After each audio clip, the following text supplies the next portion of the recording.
சீமான் அவர்கள் வந்து பல வருஷமா அந்த இலங்கை தமிழர்கள் சொல்லி அவர் ஓட்டு வாங்கியிருந்தாரு.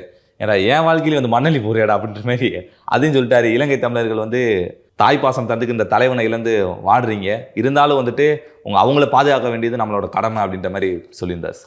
திரு விஜய் அவர்கள் சொன்ன கூற்றில் உண்மை இருக்கிறது. ரஜினிகாந்த், திரு கமலஹாசன் போல ஜெயலலிதாவும் கருணாநிதியும் இறந்த பிறகு திடீரென்ற அரசியல் ஆசை விஜய்க்கு முளைக்கவில்லை என்பது உண்மை.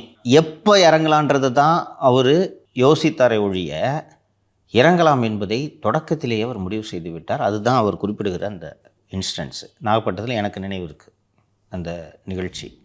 நானே இப்போ ஒரு சினிமா நடிகர், இவர் எதுக்கு இங்கே இருக்காரு அப்படின்ட்டு பார்த்தேன். திரு விஜய் அவர்கள் சொல்லாமல் விட்ட ஒரு விஷயம், அண்ணா ஹசாரே ஊழலுக்கு எதிராக, காங்கிரஸ் அரசுக்கு எதிராக டெல்லியில் நடத்திய இந்த உண்ணாவிரதம் இருந்தார் அல்லவா, அதில் விஜய் பங்கேற்றிருக்கிறார்.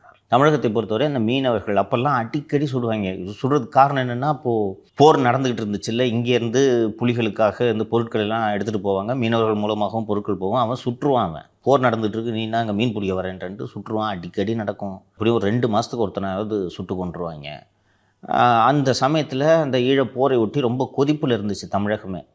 அப்போது போய் ஒரு விஜய் அவர்கள் நாகப்பட்டினத்தில் ஒரு மாநாடு நடத்தினார். விஜய் மக்கள் இயக்கம் மூலமாக இப்போ வந்தேன், இப்போ வந்திருக்கேன்றாரு. அதை ஆன்சர் பண்ணிட்டார். இன்னொன்று, திரு விஜய் அவர்கள் ஒரு விஷயத்தை குறிப்பிடுகிறார். வீக்கெண்ட் அரசியல்வாதி அப்படின்ட்டு சனிக்கிழமைகளில் பிரச்சாரம் செய்வதனால் அவரை விமர்சனம் செய்கிறாங்க. லுக், ஒர்க்கிங் டேயில் நான் வந்தேன்னா எல்லாருக்கும் சிரமம் ஏற்படும், அதனால் நான் விடுமுறை நாளை தேர்ந்தெடுத்து சனிக்கிழமைகளில் வருகிறேன்னு சொல்கிறாரு. இது சரிதானே?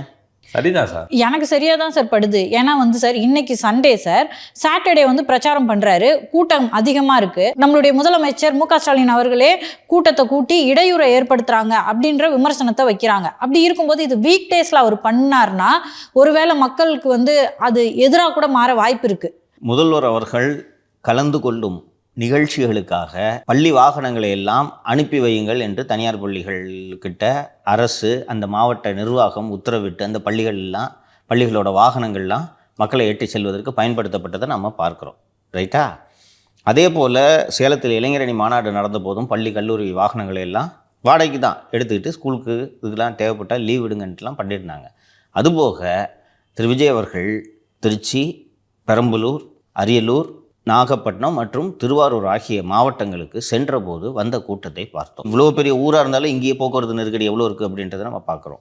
அந்த ஊர்லாம் பார்த்தீங்கன்னா சின்ன சின்ன ஊர். நம்ம வெளியூர் போகும்போது பார்க்குறோம்ல, சில நேரங்களில் நீங்கள் அந்த ஊர் உள்ளே போயிட்டு போகணுன்னு பார்த்தா ஊரே மொத்தமே 1.5 பஸ் அளவுக்கு தான் ரோடு சைஸ் இருக்கும்.